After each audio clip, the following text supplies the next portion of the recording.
Joël Cuny, directeur des études de l'ESTP Paris, qui est une école d'ingénieurs, donc qui forme 700 ingénieurs tous les ans dans le domaine de la construction.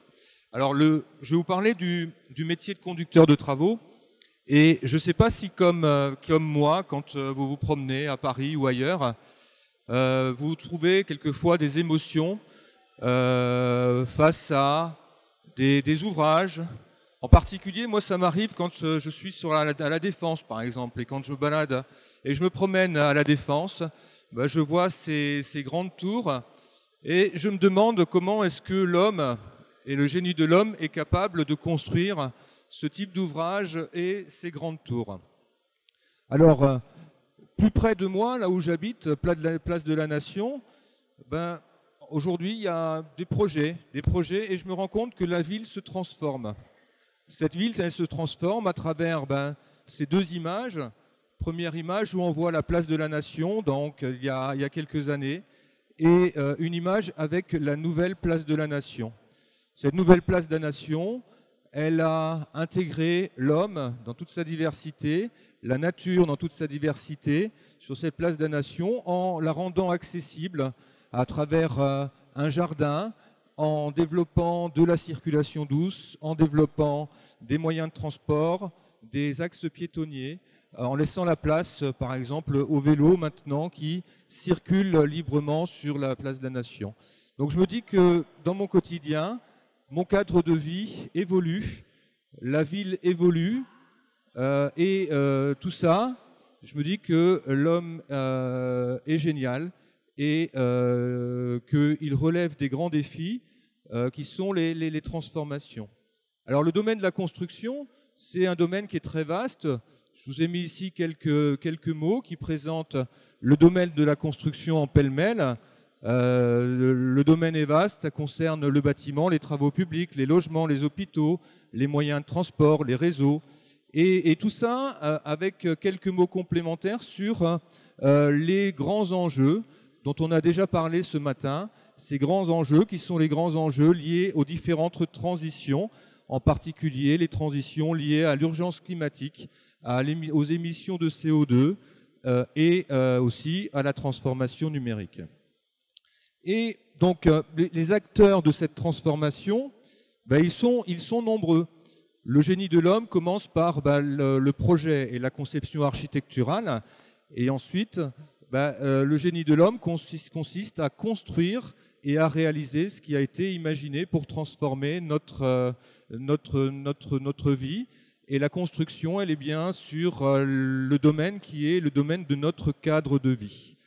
Et l'acteur qui me semble majeur aujourd'hui, ou les éléments qui sont majeurs aujourd'hui, ce sont les personnes qui réalisent, qui partent de l'idée, de la conception d'un projet à sa réalisation. Et donc, quand on parle de conducteurs de travaux, on parle souvent d'entreprises de production, d'entreprises du bâtiment, d'entreprises des travaux publics qui réalisent ces travaux. Et l'acteur principal, c'est le conducteur de travaux. Alors, conducteur de travaux, pour moi, c'est cette notion de pilote. Pilote que l'on voit, par exemple, sur un pilote d'avion. Donc, pilote d'avion, pilote d'une voiture de course, pilote de travaux. Et quand on dit pilote, pilote d'une voiture, c'est conducteur. Alors comment est-ce qu'on peut conduire des travaux? Alors conduire des travaux, certains le voient également comme quelqu'un qui est un homme, qui est un chef d'orchestre, on va dire ça, et qui se retrouve au cœur de la réalisation du projet. Alors les compétences qui sont nécessaires, ou les grands domaines ici du conducteur de travaux, c'est ce qui est représenté là. Ce sont des compétences managériales principalement, managériales qui sont des managers de projet, mais c'est également du management qui est du management humain, pour savoir gérer des hommes, des équipes, des personnes qui vont réaliser les travaux. Et donc on voit l'importance de la partie relationnelle dans les compétences de l'ingénieur. Un conducteur de travaux est quelqu'un qui a des compétences techniques. Il s'agit aujourd'hui de mettre en œuvre des solutions techniques, proposer des solutions, faire des études, être innovant également dans la réalisation et dans les études que l'on va mener. C'est quelqu'un qui a une approche également financière, hein, donc pour réaliser les travaux dans un budget qui est fixé au début. C'est quelqu'un qui a des compétences dans le domaine juridique, hein, donc en législation de l'urbanisme, de la législation dans le domaine de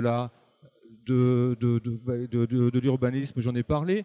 On gère des hommes, donc c'est législation en termes de droit du travail, législation en termes de marché de travaux, hein, puisqu'un marché de travaux, c'est un contrat qu'on va passer avec un client qu'on appelle un maître d'ouvrage.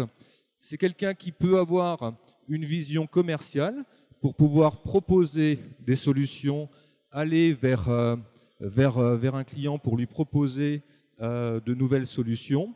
Et surtout, le dernier point, c'est quelqu'un qui est très organisé, puisque quand on parle de conducteur de travaux, on parle souvent de préparer, organiser, réaliser son chantier.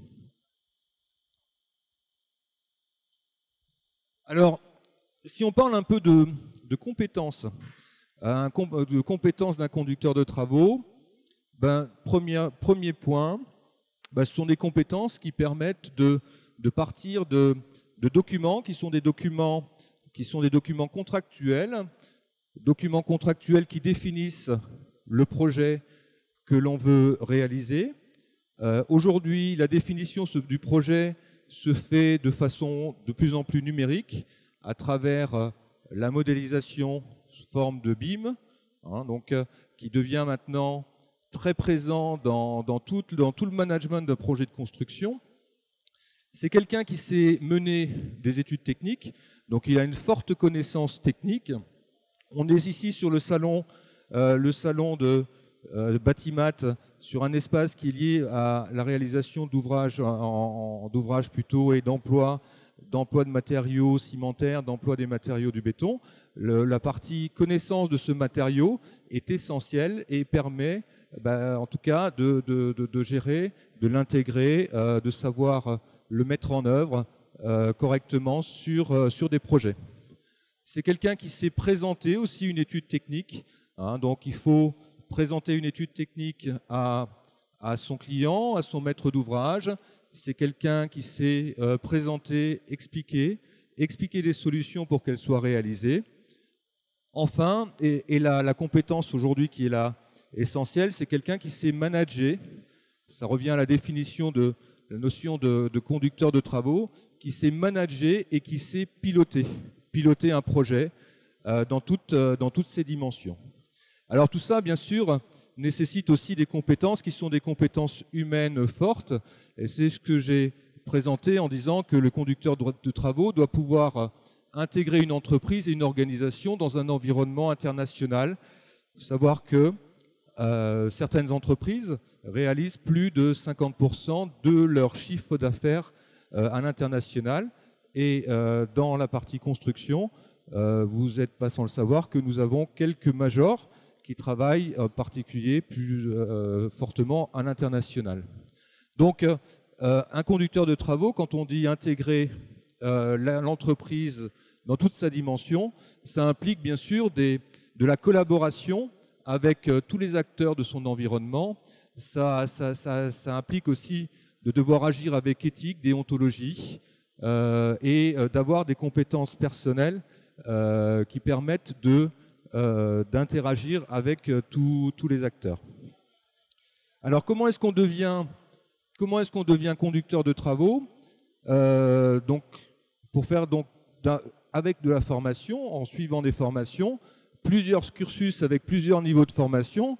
Tout d'abord, le niveau plutôt Bac+2, BTS, et à l'ESTP, nous avons une formation de conducteur de travaux qui est un Bac+2.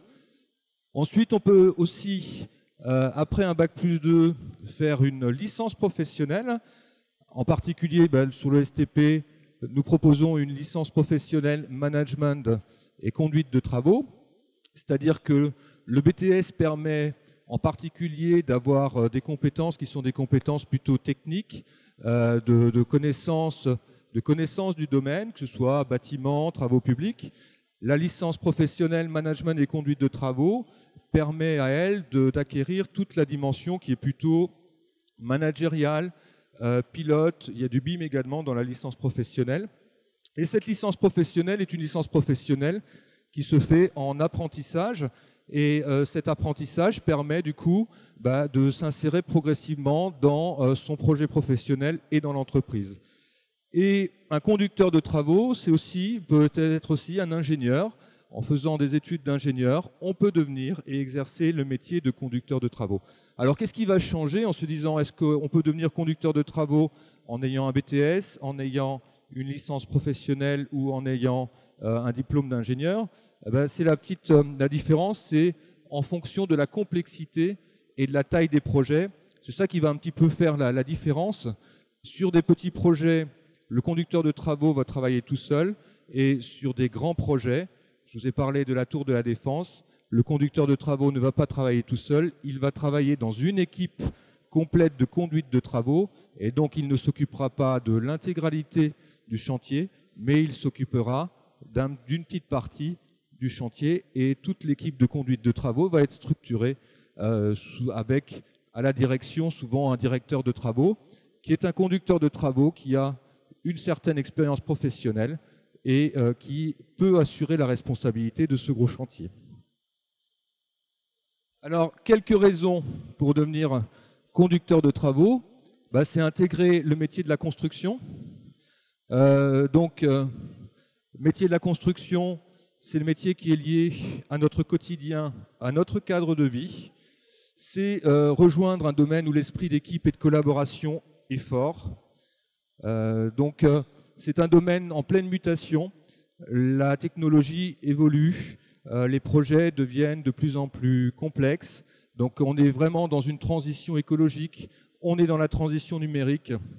C'est devenir conducteur de travaux, c'est être autonome et responsable.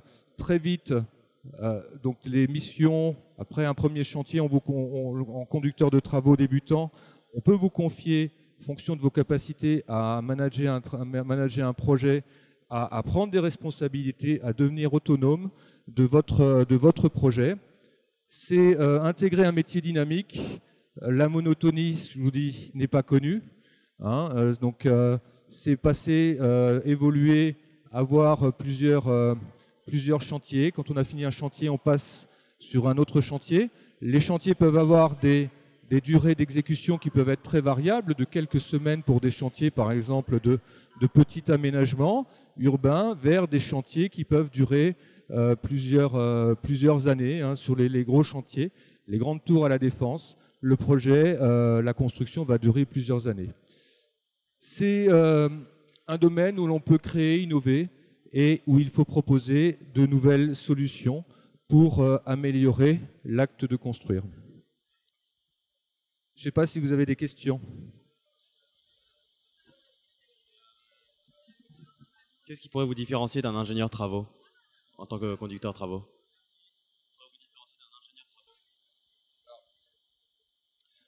Pour moi, donc la question était comment est-ce qu'on différencie conducteur de travaux d'ingénieur travaux.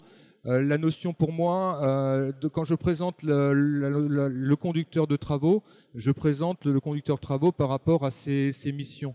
Ce qui va changer en ingénieur travaux, c'est comme on va dire technicien travaux, comme on va dire aide conducteur de travaux et ingénieur de travaux. C'est plutôt la classification dans la classification RH, ou en tout cas dans la classification, dans la nomenclature de l'entreprise.